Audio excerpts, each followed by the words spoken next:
Assalamualaikum warahmatullahi wabarakatuh. Sahabat sekalian, selamat datang kembali di channel ini untuk menyimak kajian yang penuh hikmah dari guru kita, Bapak Buya Ruspi. Simak sampai akhir agar penjelasannya dapat dipahami secara utuh dan tidak menimbulkan salah paham. Semoga Allah memberikan ilmu yang bermanfaat dan keberkahan untuk kita semua. Selamat mendengarkan. Siapa diri kita ini setelah kita tahu bahwa kita ini ternyata itu diri kita ini melihat, diri kita ini tahulah kita bahwa siapa diri kita ini. Setelah kita merasa tahu, lalu buanglah apa yang kita tahu itu. Nah, ternyata bukan kita yang tahu itu Allah. Nah, ini yang paling utama dalam hidup kita ini, mengenal Allah itu dulu. Sehingga dalam istilah orang tasawuf, awal wajibin alal insani ma'rifatul ilahi istiqoni. Kewajiban pertama bagi manusia itu adalah mengenal Tuhannya dengan penuh keyakinan. Itu yang pertama. Maka sering saya sampaikan, tugas utama manusia hidup di dunia ini bukan untuk ibadah.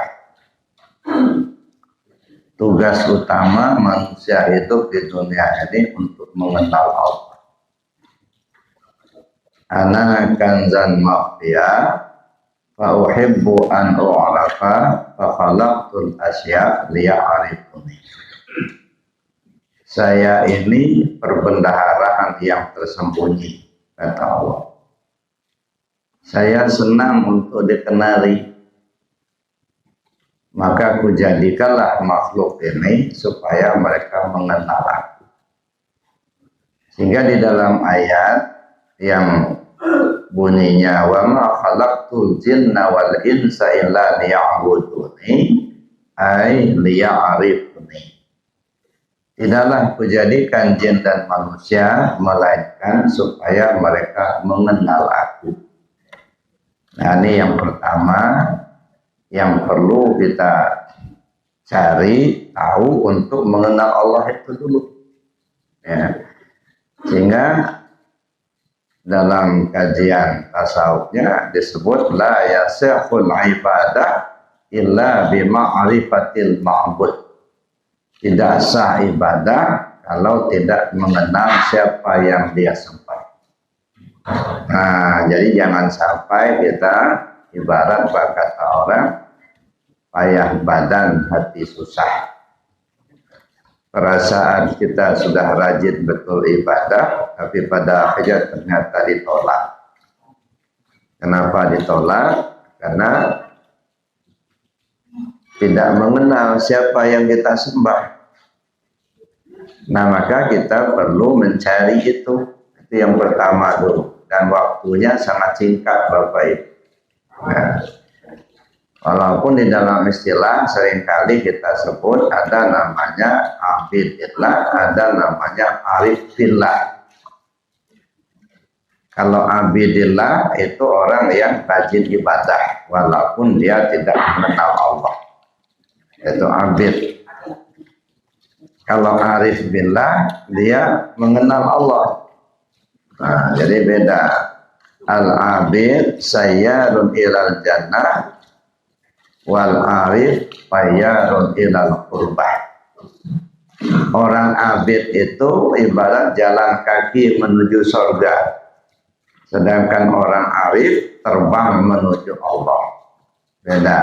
Makanya kalau di tingkat abid selalu saja pikirannya kepala sama surga. Surga, pahala, surga, pahala. Ya. Apalagi bapak-bapak yang sudah dikasih tahu di surga itu banyak bidadari. Lihat betul kita untuk lakukan itu, karena yang dikejarnya dapat bidadari. Tapi itu tadi Orang abid itu tidak ubahnya jalan kaki menuju surga. Lama. Wal arif fayarun ilal qurbah. Orang arif itu terbang menuju Allah. Jadi yang surga yang sesungguhnya itu bukan yang ada bidadarinya. Yang surga yang sesungguhnya itu kembalinya diri kita ini kepada Allah. Nah, itulah surga yang sesungguhnya. Nah, makanya digambarkan surga itu adalah kesenangan. Kenapa dalam surga itu kok ada bidadari, nggak ada bidadara? Bidadari itu kan konotasinya untuk bapak-bapak. Ibu-ibu nggak punya bidadara. Kenapa, Bu? Kok di surga nggak ada bidadara? Kenapa di surga ada bidadari? Ya, gambaran surga itu ada kesenangan. Puncak kesenangan bapak-bapak itu ya perempuan. Itu puncak kesenangan bapak-bapak. Makanya biarpun duitnya habis, yang penting dapat yang muda. Kalau ibu-ibu enggak, puncak kesenangan ibu-ibu bukan laki-laki, bukan duit. Ya, itu puncak kesenangan ibu-ibu, perhiasan, duit. Makanya kata Nabi, yumtahanul mar'atu bil zahab wa yumtahanur rajulu bin nisa. Wanita diuji sama duit, laki-laki diuji sama wanita. Makanya saya bilang tadi, walaupun duitnya banyak habis, yang penting dapat yang muda.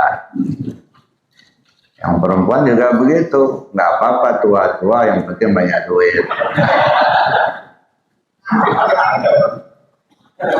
Gitu ya.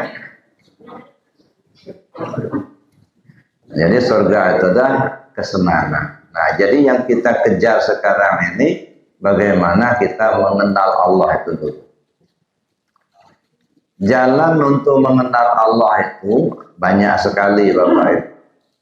Nah, banyak jalan kita untuk mengenal Allah. Tapi paling utama ada dua jalan. Nah, adapun kita mengaji tarekat, makna tarekat jalan kepada Allah. Jadi tarekat itu ada tarekat dalam pengertian amaliyah, ada tarekat dalam pengertian ilmiah. Kalau tarekat dalam pengertian amaliyah itu zikir. Ada tarekat Qadiriyah, ada tarekat Naqsabandiyah, ada tarekat Satariyah, ada tarekat Samaniyah, dan macam-macam.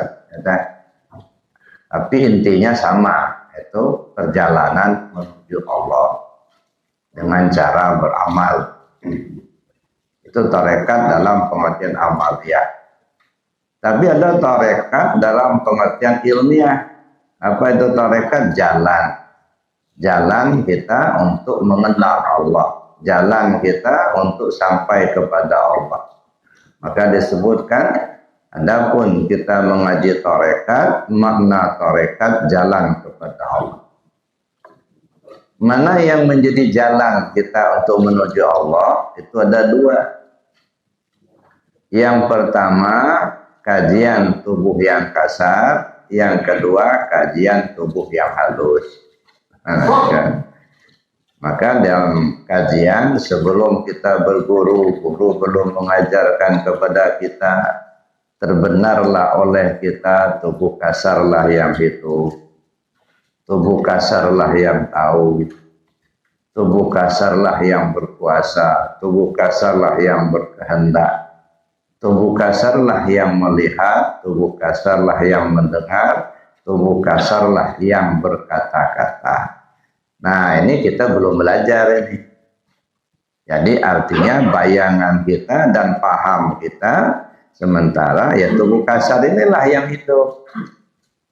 Tubuh kasarlah yang tahu. Tubuh kasarlah yang melihat, mendengar, yang berkuasa, yang berkata. Ini paham sementara, ya. Nah, kita belum belajar. Dan memang kenyataannya seperti itu. Ya, Tubuh kasar kita hidup, tubuh kasar kita mendengar, tubuh kasar kita melihat.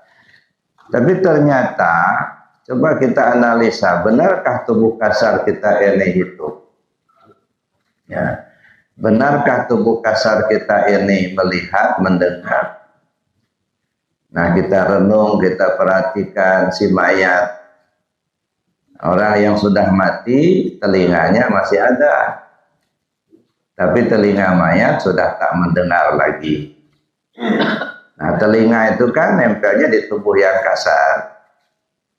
Nah, jadi mayat masih punya telinga, cuman tidak mendengar lagi. Oh, kalau begitu bukan telinga ini yang mendengar. Nah, kalau telinga kita ini mendengar, mestinya si mayat masih bisa mendengar. Karena telinga mayat tidak copot.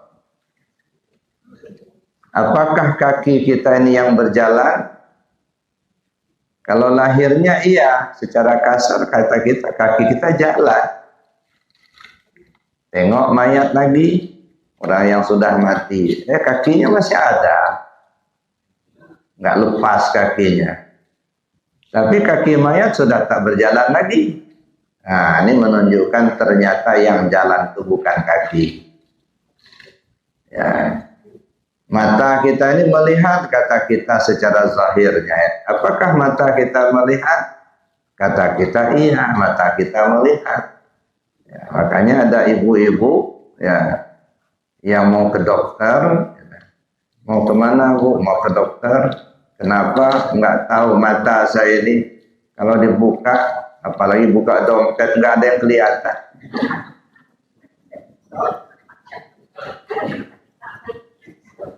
Makanya saya lihat itu, walaupun itu mungkin konten ya gitu ya, ada ibu-ibu datang ke dokter. Kenapa bu? Ini dok, mata saya ini nggak melihat sama sekali. Dikeluarkannya angka-angka 1, 2, 3. Ini kelihatan nggak bu? Oh, nggak kelihatan sama sekali. Dikeluarkannya duit. Nah ini kalau ini kelihatan, nah itu jelas kata itu. Kata dokternya kalau itu Pak Ibu ini bukan rabun mata, bukan matanya yang rabun, tapi mata duitan. Jadi artinya sementara kita pahami mata kita cuma lihatlah, gitu. Tapi kenyataannya mayat masih punya mata, tapi mata mayat sudah tak melihat lagi. Nah sampai di sini dapatlah kita kesimpulan, oh tubuh yang kasar ini sebenarnya nggak punya kemampuan apa-apa. Ya, nah. Maka timbullah istilah la haula wala quwata illa billah. Nah, ini arahnya ke sini, ke tubuh kasar. Tidak ada daya, tidak ada upaya, tidak ada kekuatan melainkan dengan Allah. Sama ketika kita mendengar azan, hayya 'alas shalah, kita jawab la haula wala quwata illa billah. Tiada daya, tiada upaya, artinya tiada kemauan, tiada kemampuan untuk melaksanakan sholat itu melainkan dengan Allah. Sudah kita omongin ketika dengar azan, kita masih di rumah, la haula wala quwata illa billah. Tidak ada kemampuan, tidak ada kemauan kecuali dengan Allah. Keluar rumah kita, jalan kita. Nah, kalau tadi tidak ada kemauan, tidak ada kemampuan, tidak ada kekuatan, tapi bisa jalan. Nah, yang jalan itu siapa itu? Kata kita nggak ada kemauan, nggak ada kekuatan, tapi ternyata dia ada maunya datang ke masjid. Ada kekuatan dia jalan. Nah, kira-kira yang jalan itu siapa? Ini yang perlu kita kaji lebih jauh. Ini Bapak Ibu yang saya hormati, nah inilah gambaran tubuh yang kasar. Maka kalau dikatakan la haula wala quwata illa billah, itu artinya apa? Tidak ada kemampuan, tak ada kemauan. Tidak ada kekuatan. Tidak ada kemampuan kita untuk mengerjakan perintah, tidak ada kemampuan kita untuk meninggalkan larangan Allah, melainkan dia dengan Allah. Ya. La haula wala quwata illa billah. Mengerjakan perintah itu aktif, meninggalkan larangan pasif. Tidak bisa aktif, tidak bisa pasif, melainkan dengan Allah. Aktif itu gerak, pasif itu diam. Tak bisa gerak, tak bisa diam, melainkan dengan Allah. Jadi diam aja nggak bisa kita. Ya si tubuh kasar ini. Ya. Jadi kalau kita bicara diri kita yang zahir ya tubuh kasar. Maka tubuh kasar ini disebut jasmani. Apa itu jasmani? Jasmani. Ya jas itu baju. Mani ya mani. Baju dari mani. Ya. Si jasmani ini baju dari mani. Oh kalau begitu tubuh kasar ini baju. Casing. Ya. Jangan kita tertipu dengan tubuh yang kasar, Bapak Ibu. Tubuh yang kasar ini jasmani atau disebut dengan tubuh basyari atau disebut juga dengan apa namanya ayan kharajiyah. Jadi dalam bahasa tasawuf disebut ayan kharajiyah. Jadi ada ayan kharajiyah, ada ayan sabitah. Kalau ayan kharajiyah itu tubuh yang kasar. Kalau ayan sabitah itu ruh atau nyawa kita. Lalu ada disebut wujud yang am. Kalau wujud yang am hati kita. Ada wujud muhat. Kalau wujud muhat rahasia pada kita. Ya. Maka saya ya agak jarang menggunakan istilah ini. Ya kenapa? Karena agak susah dipahami ketika kita belum sering mendengarnya. Yang gampang itu apa? Ya, tubuh, hati, nyawa, rahasia. Itu kan gampang. Ya. Nah tubuh, hati, nyawa, rahasia. Jadi kalau bahasa tasawufnya ayan kharajiyah, wujud yang am, ayan sabitah, wujud muhat. Nah, dapatlah kita satu kesimpulan bahwa ternyata tubuh kasar kita ini tidak punya kemampuan apa-apa. Dia tidak ubahnya seperti baju. Nah, ini baju. Baju saya punya lengan, ada lengan baju.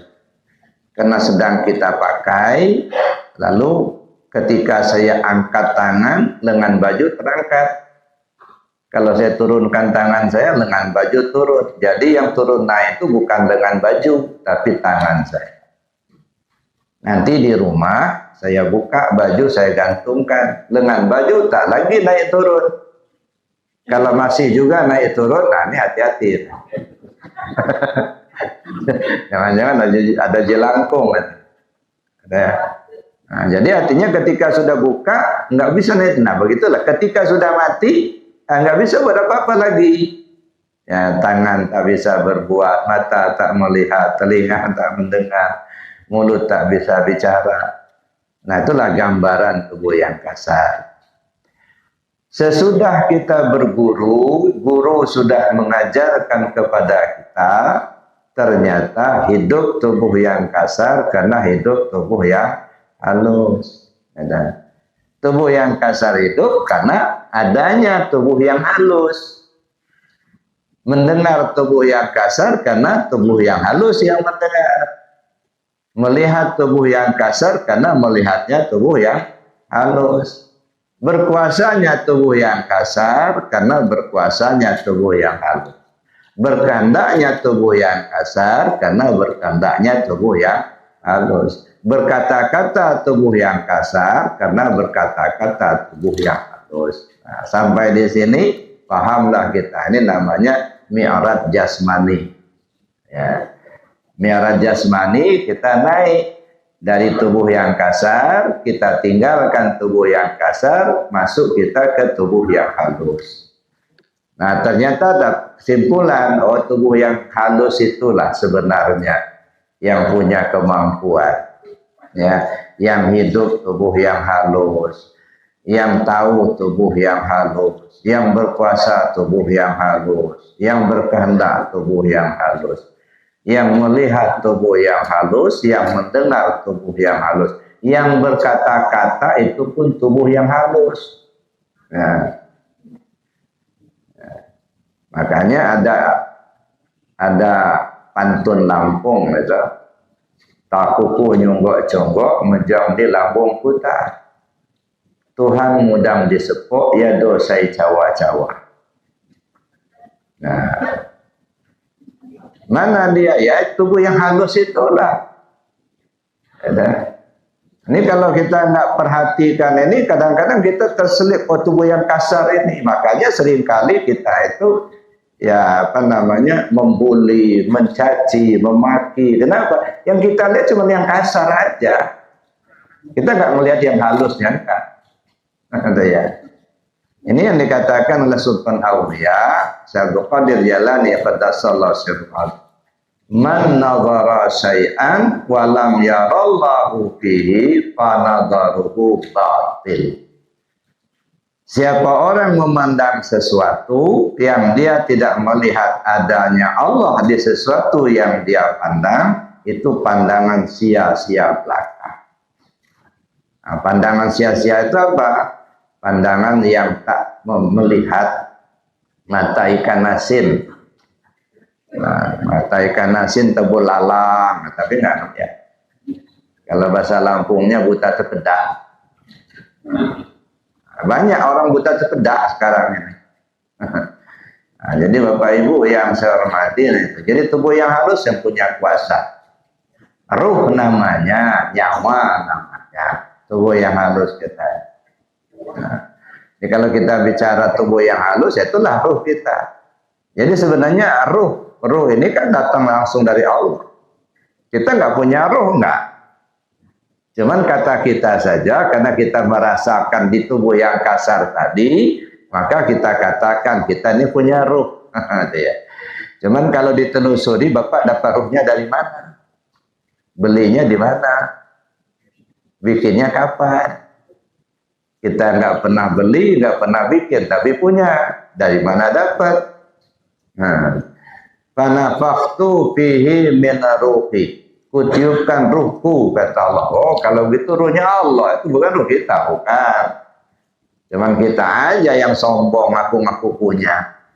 Nah, ini yang bahayanya. Ini salah satu kelemahan kita, kesalahan kita dalam beriamtikan. Nggak punya, tapi ngaku punya. Dipinjamin, ngaku milik. Nah, ini bahaya. Dipinjamin, tapi merasa milik kita. Nah, kalau ibarat dipinjamin motor, lalu dijual, nah dikejar sama polisi. Nah, bukan milik kita. Nah, sekarang setelah kita menyadari ternyata memang itu bukan punya kita, ya udah akui saja itu bukan punya kita.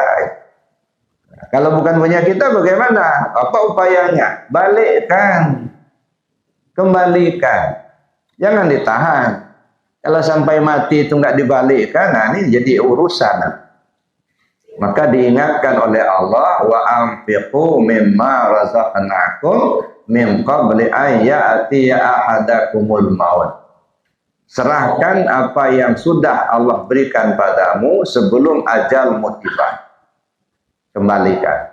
Nah, mengembalikannya inilah yang jadi membutuhkan proses, ya.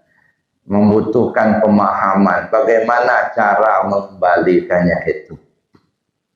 Nah, itu yang harus kita lakukan sekarang, yang mengembalikan secepatnya sebelum ajal tiba, dan itu diingatkan Allah. Wa anfiqu mimma razaqnakum min qabli an ya'tiya ahadakumul maut. Serahkan apa yang sudah Allah berikan padamu sebelum kematianmu datang. Nah, jadi Bapak Ibu yang saya hormati, bagaimana cara kita mengembalikannya? Belajarlah dengan ikan yang hidup di laut. Nah, jadi pelajaran ikan hidup di laut. Ini cara mengembalikan. Ya, apa pelajaran yang bisa kita ambil dari hidupnya ikan di laut? Itu ada dua pelajaran. Ya, jadi ada dua kesimpulan atau dua pelajaran kita belajar dari ikan hidup di laut.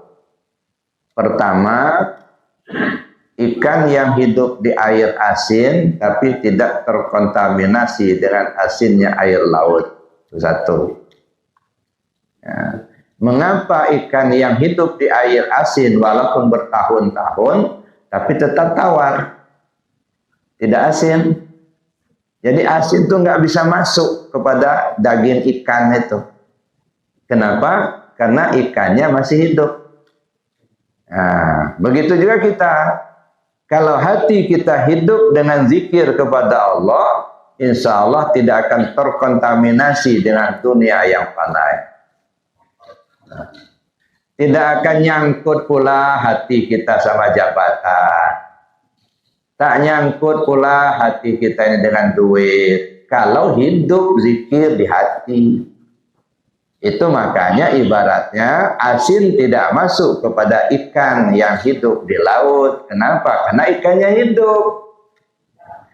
Nah begitu artinya kita. Ini kalau hati kita hidup dengan zikir kepada Allah, insya Allah tidak akan terkontaminasi dengan dunia. Seorang bendahara yang pegang duit banyak, ngitungnya capek, tapi nggak buta matanya melihatnya. Nggak hijau pula matanya ngeliat duit banyak. Memang tahu betul dia bukan duit dia. Cuman kadang-kadang sakit hati juga, Pak, tolong Pak, katanya. Ya, kita ini nggak ada apa-apa, Pak, cuman ngitung aja, katanya.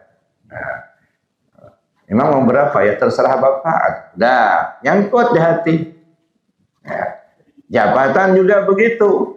Nah, kadang-kadang kita tidak menghadap ke kiblat, Pak. Makanya dulu pernah saya katakan, kenapa orang yang sudah meninggal, ya kan, ada talqin mayat, saudara. Ya, orang sudah meninggal dari kubur, kembang sudah ditabur, nah duduklah seorang ustadz baca talqin mayat. Apa talqin mayatnya? Wahai Fulan bin Fulan, kalau datang dua orang malaikat kepadamu, janganlah engkau takut karena mereka juga hamba Allah. Mereka adalah mungkar dan nakir. Apabila mereka bertanya kepadamu, siapa Tuhanmu, siapa nabimu, siapa imammu, kemana kiblatmu, siapa saudaramu? Jawablah dengan lisan yang fasih. Allah Tuhanku, Muhammad nabiku, Al-Quran imamku, Baitullah kiblatku, muslimin muslimat saudaraku. Ini kapan disampaikan? Setelah dikubur dalam tanah. Dengan tidak bermaksud menyalahkan, tetapi coba lihat dengan pandangan ma'rifat. Ya. Siapa yang diajar? Yang mayat yang dikubur. Kalau zahirnya mana? Dikubur di tanah. Siapa itu mayat? Diri orang yang sudah mati. Mana diri? Nah, ini kuburan. Jasad kita ini ibarat kuburan, Pak. Inilah kuburan yang berjalan. Nah, itu jasad kita itu. Kuburan yang berjalan. Yang terkubur siapa? Ya diri kita lagi terkubur di dalam ini. Nah, sedang terkubur sekarang, coba tanya. Ya, nah? Tanya. Wahai Sulyadi, siapa Tuhanmu? Ini maaf, kayak Suryadi terus yang jadi contoh. Karena beliau ini yang nampak terang di mata. Bukan yang lain tak terang, yang lain terang juga. Cuma kena di azan tadi kedengaran. Jadi itu Bapak Ibu. Nah, jadi diri kita yang sedang terkubur sekarang ini yang ditanya. Ini kan bahasa kiasan. Ya. Kalau kita pikir orang sudah mati diajarin, lagi hidup aja susah hafal. Udah mati, baru diajar siapa Tuhanmu? Lagi hidup aja nggak paham-paham. Tapi bahasa itu bahasa kiasan, Bapak Ibu. Yang dikubur itu tanya, ya, ajarin. Nah, bagaimana ngajarinya? Talqin zikir. Ya. Coba tanya ke diri kita, siapa Tuhanmu? Jawab dengan lisan yang fasih. Artinya apa? Dengan keyakinan yang benar.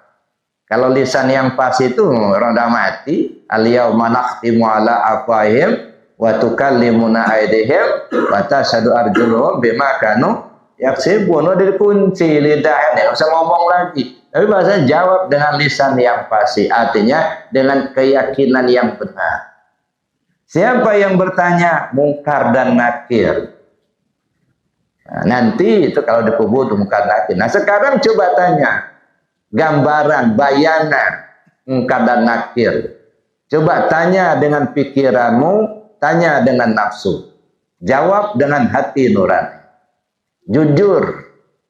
Siapa Tuhanmu? Allah Tuhanku. Yang nanya siapa? Akal.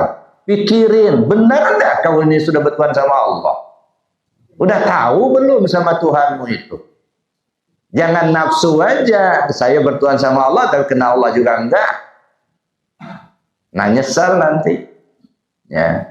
Kemana kiblatmu? Baitullah kiblatku. Berkiblat enggak dalam hidupmu ini? Ada. Kadang-kadang kita tidak berkiblat ke Baitullah. Mana Baitullah? Ini hati nurani kita ini Baitullah. Qalbul mu'minin Baitullah. Inilah Baitullah. Berkiblat enggak ke situ dalam hidupmu ini? Dalam memilih dalam pemilu berkiblat ke sini enggak atau ke duit kiblatnya? Banyak kita enggak berkiblat ke sini. Kiblatnya ke duit, kiblatnya ke jabatan, kiblatnya ke atasan. Enggak kiblat ke sini. Nah, makanya seringkali bertolak belakang antara keyakinannya dan yang dia kerjakan. Ujung-ujungnya stroke, Pak. Kenapa? Ya bertentangan terus begitu. Hati nurani nggak terima, tapi dia mau melaksanakan ini, mesti dikerjakan. Nah, udah, nggak berkiblat ke sini. Nah, coba, benar nggak kita berkiblat ke Baitullah? Menghadap ke Baitullah. Setiap gerak kita, setiap langkah kita, ketika kita melakukan sesuatu, bertanya nggak ke sini? Berkiblat nggak dengan hati nurani kita? Sekarang, ada. Siapa imammu? Al-Quran imamku. Kau ikutin nggak imam itu? Namanya imam kan diikuti. Ya, imam berdiri, makmum berdiri, imam ruku, makmum ruku, kan begitu. Itu diikuti. Apa petunjuknya dalam Al-Quran, kita ikuti. Kadang-kadang kita ini belum yakin betul kalau Al-Quran itu membawa kedamaian. Yakin kita kalau Al-Quran itu wahyu Allah, yakin sepenuhnya. Cuman ketika diterapkan, yakin tidak kalau Al-Quran membawa kedamaian. Oh jangan dulu, ini bukan negara Islam. Mulai kan? Ya. Nah, kalau diterapkan syariat Islam ini, kacau negara ini. Enggak yakin, artinya Al-Quran itu memberi petunjuk. Enggak diikuti kan? Hurimat alaikumul maitatu waddamu wa lahmul khinzir. Diharamkan kamu bangkai, darah dan daging babi. Tapi babi dijual semua. Daging babi pun dijual, dimakan pula. Enggak nunjuk, enggak ngikut petunjuk. Ya. Jadi Al-Quran itu kadang-kadang hanya nyanyian, hanya laguan. Nauzubillah. Bangga kita dengan menyanyikan, melagukan Al-Quran. Tetapi kita abaikan petunjuknya. Musabaqah kita laksanakan di mana-mana tiap tahun. Tapi petunjuknya tidak diikuti. Maka saya bilang Al-Quran itu bukan nyanyian. Al-Quran itu hudal linnas, petunjuk buat manusia. Ikuti petunjuknya. Nah, cuman untuk menyelami petunjuk Al-Quran ini tidak gampang, Bapak Ibu. Ya, karena tidak semua kita ngerti bahasa Arab. Ya. Ngerti bahasa Arab pun belum tentu bisa menemukan petunjuk suci yang terkandung dalam Al-Quran itu. Sangat tergantung petunjuk Allah kepada yang bersangkutan. Nah, maka kita perlu mendekat kepada Allah supaya kita menemukan petunjuk itu. Ya, banyak sekali Bapak Ibu ayat-ayat Al-Quran itu, salah satunya saya baca tadi. Wa anfiqu mimma razaqnakum min qabli an ya'ti ahadakumul maut. Infakkan apa yang ada padamu, apa yang Allah berikan padamu sebelum kematianmu datang. Nah, persepsi kita selama ini, kalau yang namanya infak sedekah duit, infak harta, bukan Pak. Mimma razaqnakum, apa yang sudah kami berikan padamu, serahkan kembali. Jadi wa anfiqu mimma razaqnakum itu artinya serahkan apa yang sudah kami berikan padamu sebelum kematianmu datang. Kalau diserahkan kepada siapa diserahkan? Kepada yang berhak menerima. Siapa yang berhak menerima? Tentu yang punya, yang milik. Siapa yang milik? Allah yang punya. Kembalikan kepada Allah. Apa yang kita kembalikan? Sifat 7 yang ada di diri kita ini terutamanya itu milik Allah. Balikkan. Hayat punya Allah, bukan punya kita. Ya, ilmu punya Allah, bukan punya kita. Kita nggak punya ilmu, nggak. Yang punya ilmu itu Allah. Nah, makanya ada istilah, ya, Imam Syafi'i berkata, siapa orang yang belajar tasawuf waktu pagi, waktu sore dia bodoh. Siapa orang belajar tasawuf selama 40 hari, dia tidak akan menjadi normal. Nah, ini yang kadang-kadang digaung-gaungkan oleh orang yang tak paham, akhirnya orang Islam ketakutan belajar tasawuf. Ya. Siapa orang belajar tasawuf di waktu pagi, di sore hari dia bodoh, maksudnya bukan bodoh idiot. Tidak mengaku kalau dirinya yang tahu itu Allah. Tidak merasa kalau dirinya yang pintar itu Allah. Jadi bodoh. Jadi bukan bodoh idiot, bukan. Tidak merasa tahu, tidak merasa berilmu. Nah, kalau dia sudah belajar tasawuf, ya. Siapa orang belajar tasawuf selama 40 hari, artinya riyadhah 40 hari, maka dia tidak akan menjadi normal. Nah, ini juga diulang-ulang terus sehingga orang bertakut belajar tasawuf. Karena nanti nggak normal, padahal nggak begitu maksudnya. Yang normal itu kalau di sebalik dinding nggak kelihatan lagi, itu normal karena ditutup sama dinding. Orang yang belajar tasawuf yang Allah bukakan hijabnya sehingga dia mukasafah, jangankan di sebalik dinding, balik pulau kelihatan sama dia. Nah, ini kan tidak normal kan? Jadi tidak normal dalam pengertian positif, bukan tidak normal dalam pengertian negatif. Kalau yang normal Pak, kalau nggak diomongin sama mulut kan nggak kedengaran sama kita nggak tahu. Ya, tapi mereka yang dibukakan Allah hijabnya, jangankan diomongkan dengan mulut, terbetik di hati saja dia tahu. Ya. Saya mengalami yang begitu dulu, ya. Jadi saya berangkat dari Lampung mau minta talqin sama Abah di Suryalaya, ya, ikut manakib, ya. Selesai manakib, ya, karena belum sempat ketemu Abah, nah saya minat, ya, mau minta talqin besok subuh. Begitu selesai subuh, saya ini di sana belum ketemu pengasah apa kan, ya. Tapi niat dari Lampung saya mau minta talqin sama Abah. Pikiran saya Abah itu nakinya di masjid.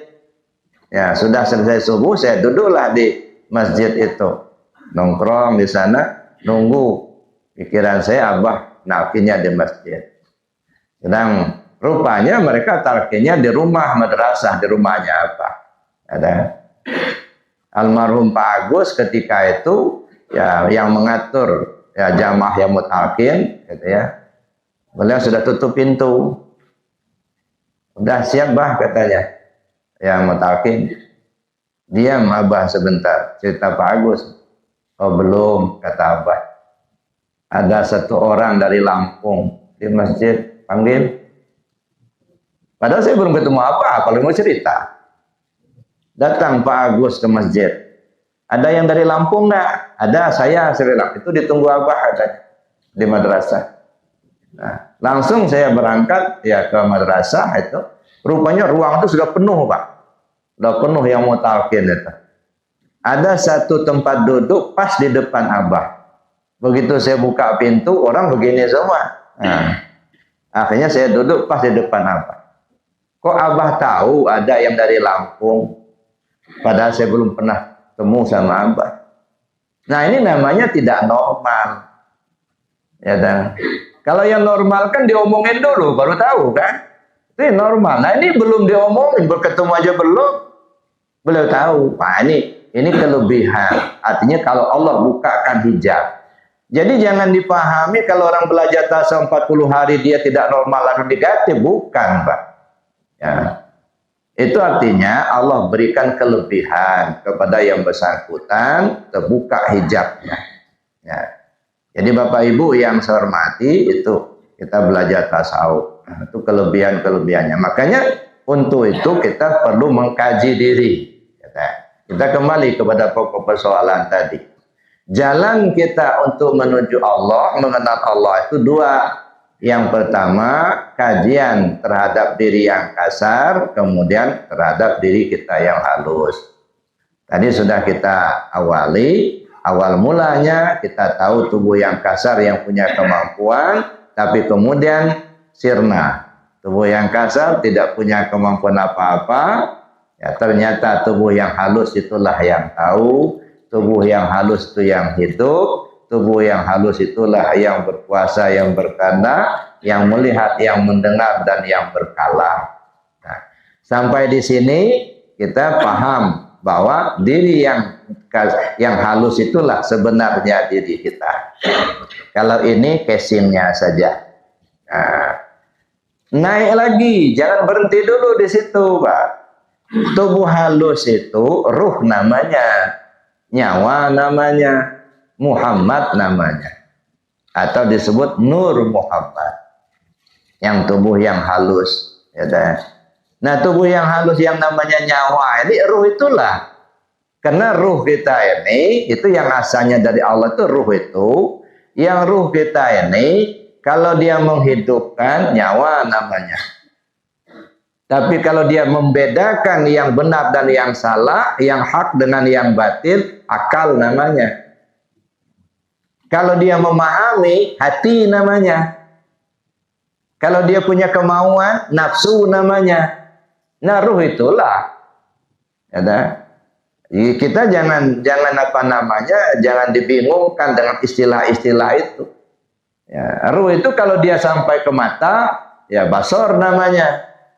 Kalau dia ke telinga, sama namanya. Nah, makanya dari sekian banyak istilah, ya pekerjaannya, tugasnya sama dengan satu orang, misalnya Pak Sulyadi lagi. Dia kalau lagi azan muazin kata orang. Tapi kalau dia di bengkel, nah bengkel kata orang. Ya. Kalau dia dari dagang, ya kalau di jualan, pedagang kata orang. Tapi kalau dia lagi nyangkul di sawah, di ladang, petani kata orang. Ya inilah orangnya. Ya dah. Makanya suhudul wahdah fil kasrah. Pandang satu dalam banyak. Ya. Ketika kita memandang satu, terlihat banyak. Tapi ketika kita memandang banyak, terlihat satu. Nah, ini makanya ada kajian suhud. Ada 3 tingkatan suhud. Suhudul wahdah fil wahdah, suhudul wahdah fil kasrah, suhudul kasrah fil wahdah. Insya Allah pada kesempatan lain kita coba kaji itu. Nah, tapi kita lihat dulu yang satu ini. Ini kan belum selesai. Nah, baru sampai kita tubuh yang halus, Pak. Udah kita tinggalkan tubuh yang kasar nih. Ya, tubuh yang halus kita fokus sekarang. Ternyata tubuh yang halus itu ruh. Ruh itu apa? Panafakhtu fihi min ruhi. Kutiupkan ruhku. Ruhnya siapa? Ruhnya Allah. Berarti ruh itu ada yang menghidupkan. Ruh itu tidak bisa hidup sendiri tanpa hayat Allah. Ya. Ruh itu tidak bisa mendengar tanpa samanya Allah. Ruh itu tidak bisa melihat tanpa basarnya Allah. Oh, kalau begitu yang hidup itu siapa? Allah yang hidup, bukan ruh. Naik lagi, ini namanya Mi'raj Ruhul Qudus. Dari mi'raj jasmani sampai kita kepada ruhani. Ini naik ke atas, mi'raj ruhul kudus, naik kita kepada Allah. Berarti Allah lah yang tahu, Allah lah yang hidup, Allah yang kuasa, Allah yang mendengar, Allah yang melihat, Allah lah yang berkalam. Nah, hilang tubuh yang kasar, hilang pula tubuh yang halus, yang terlihat Allah. Ya, Allah yang melihat, Allah yang mendengar, Allah yang hidup, Allah yang tahu. Nah, bagaimana kita menghilangkan keakuan diri kita itulah. Ngaku-ngaku kita yang pinter, buang jauh-jauh itu. Ya dah. Kita nggak tahu apa-apa, yang tentu Allah. Contohnya begini, ini warna apa, Bu? Hitam, kata kita. Kata Allah ini warna apa? Ya hitam juga, karena kita tahu hitam dikasih tahu sama Allah. Sebelum dikasih tahu Allah dulu nggak tahu kita ini warna apa. Coba tes, bayi baru lahir tanya, jabang bayi ini warna apa nih? Hehehe. Nggak tahu dia. Kenapa? Ya belum dikasih tahu. Wa 'allama Adamal asma'a kullaha. Allah mengajar Adam itu dengan berbagai nama. Ini namanya air, ini namanya api. Oh, tahulah kita. Oh, ini namanya besi, ini namanya tajam. Ya, ini panas, ini dingin. Itu nama-nama. Tahu kita. Siapa yang ngasih tahu? Ya Allah. Kalau begitu yang berilmu siapa? Allah yang berilmu, bukan kita.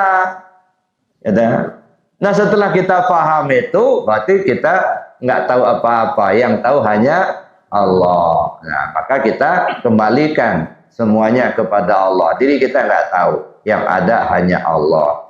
Nah, bagaimana kita merasakan, merasakan ketiadaan diri kita. Makanya dulu saya katakan, yang namanya iman itu ada 3 tingkatan. Ada imannya anak-anak, ada imannya orang dewasa, ada imannya orang tua. Imannya anak-anak apa? Percaya Allah melihat, percaya Allah mendengar. Itu mah imannya anak-anak. Ya. Naik kepada orang dewasa, bukan hanya percaya Allah melihat, merasa dilihat Allah. Bukan hanya percaya Allah mendengar, merasa didengar Allah. Bukannya percaya Allah itu ada, tapi merasa bersama Allah. Untuk tingkat ini nggak masalah, karena itu makom dia. Tapi ketika kita naik ke imannya orang tua, apa imannya orang tua? Merasakan ketiadaan diri kita, yang ada hanya Allah. Nah, ketika kita berada pada makom ini, makom yang ketiga ini, maka mereka yang berada pada makom pertama dan kedua itu syirik semua itu. Masih syirik, Pak. Kenapa masih syirik? Masih merasa Allah itu melihat, dia juga melihat. Diri kita melihat, dua yang melihat. Percaya Allah mendengar, kita juga yakin kita ini mendengar, dua yang mendengar. Bersama Allah, berarti Allah ada, kita ada, dua yang ada. Nah, di situ letak syiriknya itu. Ya, nah, bagaimana supaya tidak syirik? Buang adanya kita. Maka iman orang tua apa? Merasakan ketiadaan diri kita, yang ada hanya Allah. Nah, tetapi merasakan ketiadaan diri kita ini nggak gampang. Ya, harus masuk ke rasa. Bukan hanya masuk ke pengetahuan. Kalau masuk pengetahuan hanya di otak, nggak masuk ke rasa. Tapi masuk ke rasa. Nah, untuk mendapatkan itu 2 jalan yang perlu ditempuh. Yang pertama jalan amaliyah, yang kedua jalan ilmiah. Maka hakikat dan ma'rifat. Nah, kalau ketemu amaliyah dan ilmiah, maka disinilah ketemu nur iman dengan nur ma'rifat. Kalau nur iman membuat kita rajin ibadah. Kalau nur ma'rifat, kenal kita kepada adanya Allah. Nah, itu disebut bertemu Allah. Jadi yang bertemu Allah itu bukan bertemu kayak kita bertemu teman, ya, lalu salaman cium tangan. Ya, enggak, bertemu Allah, bertemu nur ma'rifat dengan nur iman. bertemu paham dengan yakin. Dan seperti itu juga lah sampai ke akhirat, Pak. Makanya Allah itu nggak berubah-ubah, nggak, karena dia bersifat baqo. Bagaimana Allah itu sekarang, di akhirat ya begitulah. Nggak berubah, nggak. Makanya kalau sudah kenal dengan Allah di dunia, di sana pasti kenal. Nggak kenal sekarang, di akhirat nggak bakal kenal. Ya, maka nabi di ama wa fil akhirati ama wa adalla sabila. Orang yang buta tentang Allah di dunia ini, di akhirat pun dia buta. Tak kenal sekarang, di sana tak kenal. Ya, makanya kita curahkan segala kemampuan kita, pikiran kita, tenaga kita, harta kita, waktu kita untuk mengenal Allah itu, agar kita kembali ke Allah sebelum ajal tiba. Maka saya bilang tempo hari, ya, sekarang singkirkan dulu dalam pikiran kita urusan pahala sama surga. Enggak usah dulu masuk ke mindset kita itu. Ya, urusan pahala sama surga singkirkan dulu itu. Kenapa? Urusan pahala itu sebab akibat. Karena kita gunakan alat ini kan alat, ya. Mata, telinga, hidung, mulut, tangan, kaki, perut, kemaluan. Kan alat semua itu. Ketika kita gunakan berbuat baik dapat pahala, kita gunakan berbuat jahat dapat dosa. Jadi dosa pahala sebab akibat. Maka nggak perlu diminta. Kita ini kadang-kadang nyinyir aja. Mudah-mudahan amaliah kita mendapatkan pahala dari Allah. Udah jelas, udah dikasih tahu sama Allah. Wa may ya'mal misqala dzarratin khairan yara wa may ya'mal misqala dzarratin syarran yara. Masih minta juga itu. Nyinyir namanya. Ya. Maka saya bilang kalau barang sudah jelas ngapain diminta lagi gitu. Ikan sudah di dalam baskom, masih pancing juga. Ini namanya tidak kojo-bakojo namanya. Tidak perlu dikerjakan. Nah, yang mancing itu yang di kolam. Gitu. Jadi itu Bapak Ibu yang saya hormati. Jadi artinya ya kita ya curahkan pikiran kita gimana kembali ke Allah. Itu dulu. Urusan surga itu hak prerogatif Allah itu. Nggak bisa pula kita beli surga itu dengan ibadah kita. Ya, tukang tunggik beribadah seumur hidup itu belum tentu lo dapat surga. Karena nggak bisa kebeli. Ya, itu kenikmatan Allah yang ngasih. Jangankan nunggu di akhirat, sekarang aja kita bisa rasakan itu, Pak. Kenikmatan itu. Ya. Ada barang, ada makanan enak, apa semua orang merasa enak makan? Belum tentu. Penuh meja dengan makanan enak. Ada ayam goreng, ada rendang padang, ada sup kikil, macam-macam lah. Apa semua orang enak makan? Belum tentu. Kadang-kadang banyak makanan enak, tapi bersangkutan tak enak makan. Makanya saya bilang lebih baik kita menyembelih ayam sakit asal kita sehat. Ya, insya Allah habis juga di sop. Daripada kita menyembelih ayam sehat tapi kita sakit. Ngelihat ada nak kita. Cuman di kita ini gitu, kalau sudah sakit banyak pertanyaan, mau makan apa? Udah sakit dulu gitu. Begitu dia sehat, lahap benar makannya, ngomong pula makan terus kata. Nggak ada kerja lain, nah marah pula gitu. Kadang-kadang bingung juga gitu ya. Udah sakit nanya terus gitu, mau makan apa? Apa yang dicinta? Mau masuk kikil enggak, semuanya enggak. Ya, aja ditanya memang enggak beli itu. Ya. Begitu dia sehat pulang ke rumah lahap makan. Marah pula gitu. Kerjanya makan terus katanya. Pantasan gendut katanya. Jadi Bapak Ibu yang saya hormati, nah itu dah sampailah kita ke pemahaman itu, kembali kepada Allah. Nah, hilangkan pikiran kita di surga, pahala itu. Urusan kita kembali ke Allah dulu. Inna lillahi wa inna ilaihi raji'un. Apa itu inna lillahi wa raji'un? Kalau bahasanya, sesungguhnya kami milik Allah, sesungguhnya kami akan kembali kepada Allah. Itu mah bahasa. Ada. Apa pengertiannya secara ma'rifat? Inna lillahi wa inna ilaihi rajiun. Dulu kamu itu Allah, sekarang balik ke Allah lagi. Itu inna lillahi wa rajiun.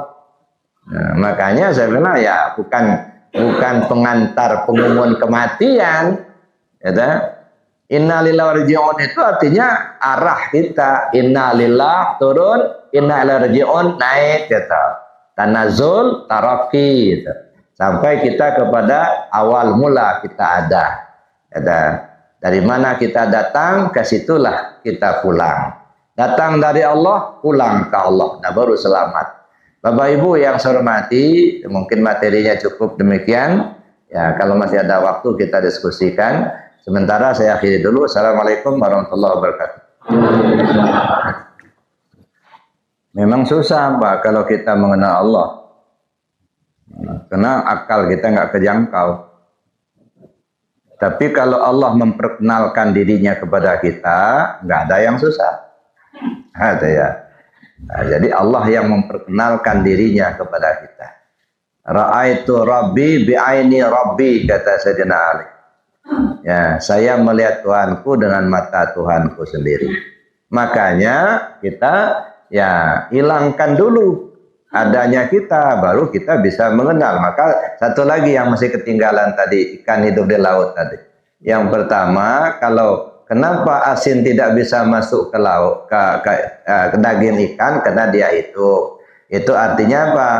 Ya, kalau kita hidup hati, kita tidak akan terkontaminasi dengan dunia. Itu yang pertama. Yang kedua, kenapa kalau ikan itu sudah mati, kok asinnya masuk? Nah, mati dulu ikannya baru masuk. Itu yang kedua. Nah, apa maksudnya nih? Artinya mati dulu ikannya baru asinnya masuk. Matikan dulu dirimu baru kau akan kenal Allah. Begitu. Selagi kau masih merasa ada, kau nggak akan bisa kenal. Nah, asinnya nggak bisa masuk. Maka susah kita mengenal Allah itu kenapa? Karena diri kita masih ada, kita merasa ada. Nah, coba kalau ditiadakan dirinya, nah baru kita kenal Allah. Baru bisa kita menyatakan adanya Allah ketika kita sudah tiada. Nah, makanya kata Nabi, mutu qabla antamutu. Matikan dirimu dulu sebelum kau mati. Makanya asin bisa masuk kepada ikan yang sudah mati. Kalau masih hidup nggak bisa masuk. Ya, makanya Allah baru bisa kita rasakan adanya ketika kita merasakan ketiadaan diri kita.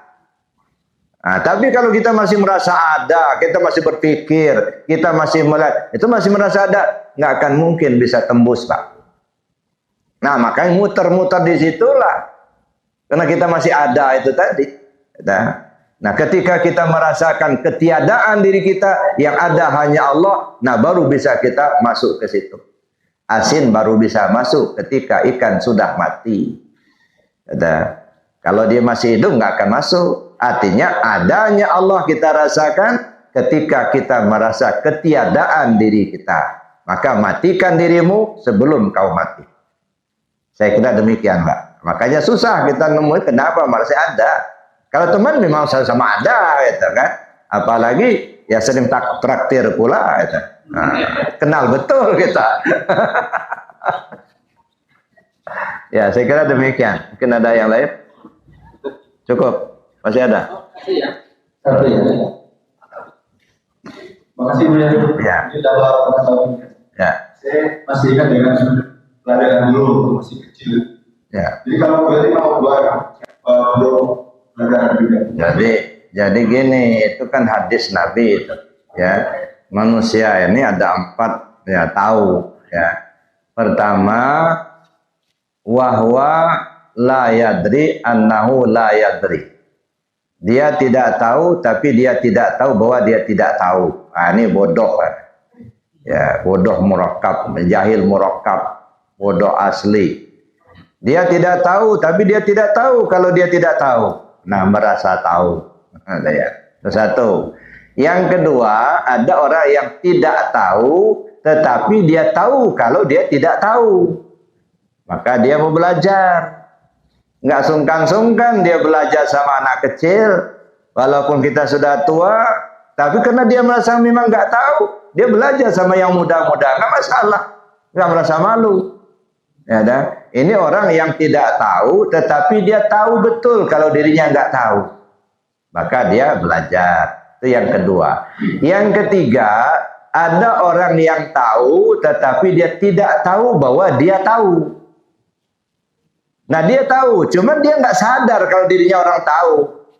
Makanya ada yang sarjana, ada yang profesor, ya, malah korupsi, gitu. Nah, karena dia nggak tahu kalau dirinya orang tahu.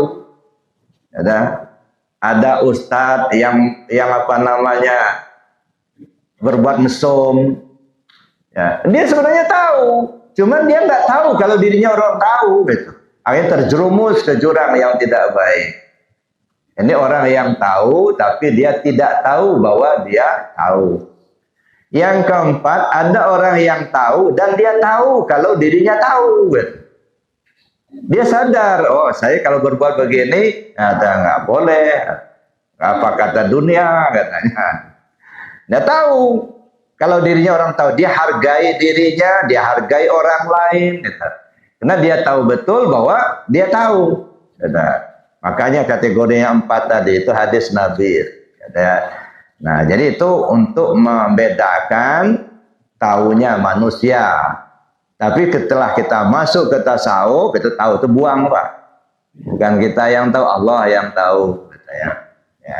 Saya kira cukup demikian. Mari kita tutup dengan doa dan kafarat. Alhamdulillah, demikian kajian yang dapat kita simak pada kesempatan kali ini. Semoga ilmu yang disampaikan guru kita Bapak Buya Rusdi menjadi manfaat, menambah keimanan dan menguatkan langkah kita ke dalam beribadah kepada Allah Subhanahu wa taala. Mari kita amalkan dalam kehidupan sehari-hari. Wabillahi taufiq wal hidayah. Wassalamualaikum warahmatullahi wabarakatuh.